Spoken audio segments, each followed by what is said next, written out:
Rasa penasaran saya memuncak dengan banyaknya chips di pohon. Ketika saya mengunjungi kota Guangzhou, saya pun tidak tahan dan akhirnya bertanya kepada salah seorang pemimpin perusahaan China Chemical yang mengundang saya waktu itu. Yang di dadanya ada pin komunis. Saya rasanya yakin dia pejabat penting di partai dan juga melihat posisinya tertinggi di perusahaan yang saya sedang kunjungi ini. Mengapa saya tahu dia memiliki posisi tertinggi? Ada kebiasaan di Cina, di Tiongkok, di mana posisi orang terpenting itu duduknya biasanya agak menyamping dari sisi utara. Itulah posisi terhormat seseorang di saat sebuah meeting resmi. Jadi saya bertanya kepadanya, mengapa di setiap pohon yang saya kunjungi di kota ini ada chipsnya pohon tersebut? Pertanyaan sederhana ini ternyata dijawabnya dengan panjang. Dia memulai dengan bercerita, untuk memutar roda ekonomi, maka setiap anak negeri harus membuat sebanyak-banyaknya proyek, bahkan proyek yang tidak masuk akal sekalipun, selama ada manfaatnya buat masyarakat dan menyelesaikan problem pasti dibiayai. Pohon tadi hanya untuk mengecek kadar oksigen chipsnya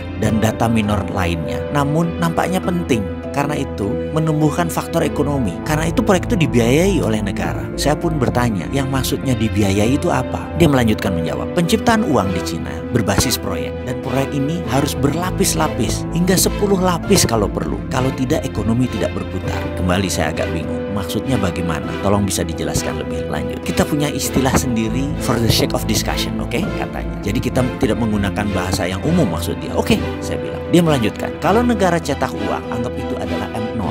Lalu uang tersebut diberikan kepada bank, jadi M1. Lalu disalurkan kepada pengusaha, jadi M2. Pengusaha tadi membeli tanah, jadi M3.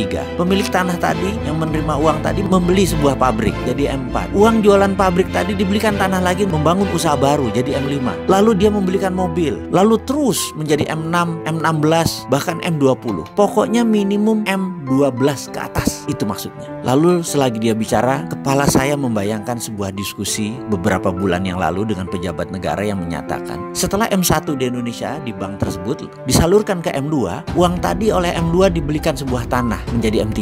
Lucunya M3 tadi sudah balik lagi ke bank, jadi M4-nya balik ke bank. Pemilik M3 tadi setelah menerima uang hanya duduk-duduk makan bunga bank saja, belanja-belanja cantik, duduk-duduk cantik, itu aja sudah, nggak ada lagi yang lain. Bagaimana ekonomi bisa muter kalau M-nya di bawah 5? Si pejabat tadi melanjutkan pembicaraannya yang membuyarkan lamunan saya. Dia melanjutkan, karena itu dalam strategi memprint money, di mana di Cina berbasis proyek, proyeknya harus berlapis-lapis, jangan satu lapis. Juga kita harus membangun budaya berbisnis. Negara harus melonggarkan banyak aturan, namun tetap dikawal ketat uangnya. Saya kembali melamun ke Indonesia. Bagaimana kalau Indonesia membuat grand plan strategi nasional ini, melibatkan proyek berlapis-lapis lebih dari 10? Kayaknya sudah boleh print money.